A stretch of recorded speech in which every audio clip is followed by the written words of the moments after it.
Hello everyone. ఇవాళ మనతో పాటు ఉన్నారు senior producer, movie and political analyst Chittibabu గారు. వారితో మాట్లాడదాం. సార్ నమస్తే. నమస్తే అమ్మా. సార్ ఇప్పుడు శ్రీరెడ్డి తను లేఖ రాస్తుంది కదా, ఇట్లా లోకేష్ నన్ను వదిలేయండి అని చెప్పేసి, నేను బతిమలాడుకుంటున్నా అని చెప్పేసి చెప్తుంది. సో ఎందుకు ఇవంతా తను ఎందుకు చేస్తుంది? అప్పుడు చేసింది ఏమో రకరకాల కారణాలమ్మా. అది రామ్ గోపాల్ వర్మ చెప్పాడు, పవన్ కళ్యాణ్ అటాక్ చేస్తే నీకు ఏదో చెప్పాడు. దాంతో అమ్మాయి అప్పుడు రెచ్చిపోయింది. సో ఒకసారి స్టార్ట్ చేసిన గేము, ఈ అమ్మాయి మాట్లాడు, ఈ అమ్మాయిని వాళ్ళు ట్రోల్ చేయను, అది కంటిన్యూ అయిపోతూ ఉంది.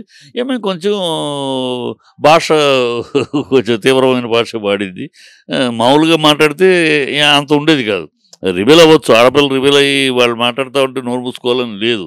ఆడపిల్ల రివీల్ అయ్యి మాట్లాడటంలో ఏమై కాస్త భాషలో భాష కొంచెం అధికంగా భాష వాడటంలో కాస్త అమ్మాయికి బ్యాడ్ వచ్చింది. ఏమైతే అమ్మాయిని వీళ్ళు చాలా తిట్టారు, చాలా బూతులు మాట్లాడారు. వీళ్ళ జనసైనికులు కానీ, పవన్ ఫ్యాన్స్ కానీ, వ్యవస్థైన బూతులు, మామూలు బూతులు కాదు, వాళ్ళు మాట్లాడారు.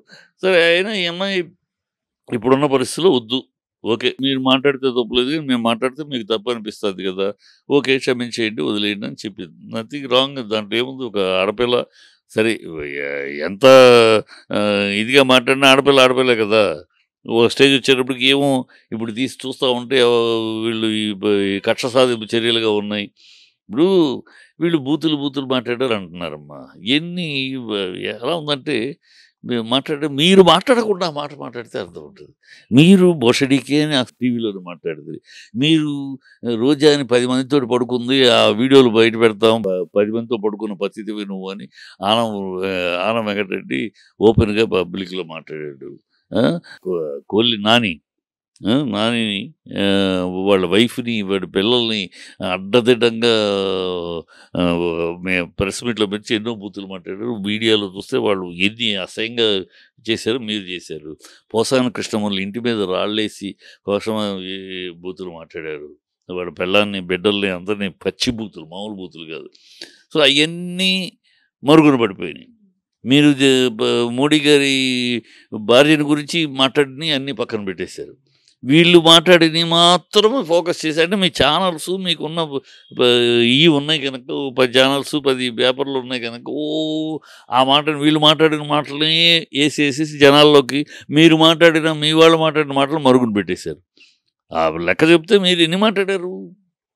ఇప్పుడు తీస్తే పోసాని కృష్ణమురళి వైఫ్ని గురించి కానీ, అంటే నేను పోసాని కృష్ణమురళి నాని మాట్లాడింది కరెక్ట్గా సమర్థించట్లా, వాళ్ళు మాట్లాడింది తప్పే.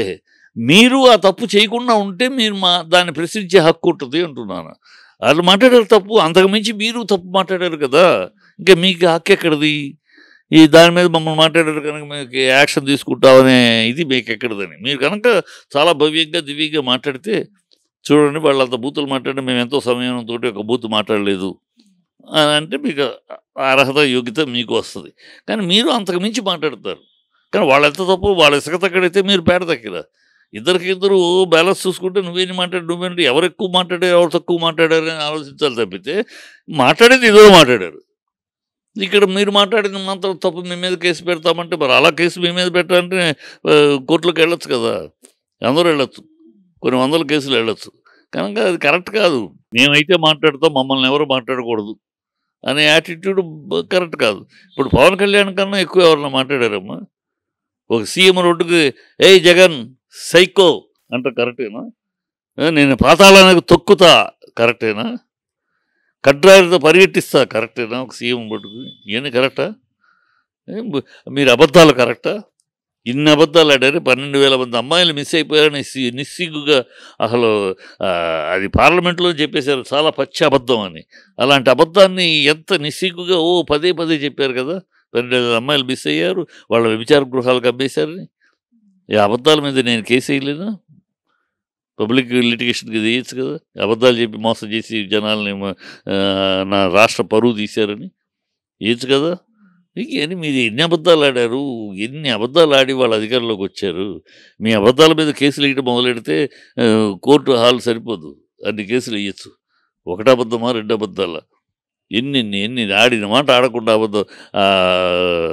ల్యాండ్ టైటిల్ యాక్ట్ పచ్చి అబద్ధం. అది అసలు ఈ రాష్ట్రానికే సంబంధించింది కాదు. అది సెంట్రల్ గవర్నమెంట్ నీతి ఆయోగ్ వాళ్ళు అన్ని రాష్ట్రాలకి పంపించిన ఒక విధానం అది. ఆ విధానం అందరూ కట్టుబడి ఫాలో చేయాలి. దాన్ని ఏదో ఈ రాష్ట్రం తీసుకొచ్చినట్టు మీ టైటిల్ పోద్ది, అది పోద్దని కథలు చెప్పారు. ఇవాళ మరి ఎందుకు దాన్ని రివైవ్ చేస్తున్నారు? ఇప్పటికి 60% జరిగింది. ఇంతవరకు మరి ఒక కేసు ఎవడో నా స్థలం పోయిందని రాలేదు. ఓ పచ్చి అబద్ధం ఆడేసి జనాలు ఆ లాస్ట్ మినిట్‌లో టపటపటపట అబద్ధం మీద అబద్ధం జనాలు ఒక మభ్య పెట్టేసేసి ఈట్ల మీద అన్ని కేసులేస్తాయి. సో, ఈ రాజకీయంగా కరెక్ట్ కాదు. ఆడారో, ఇంకోటి ఆడారో, ప్రజలు మిమ్మల్ని ఓట్లేసారు. అయిపోయింది. ఇంకా జగన్ జపము, గత ప్రభుత్వము అని చెప్పుకొని ఎస్కేప్ అవ్వడానికి ప్రయత్నించొద్దు.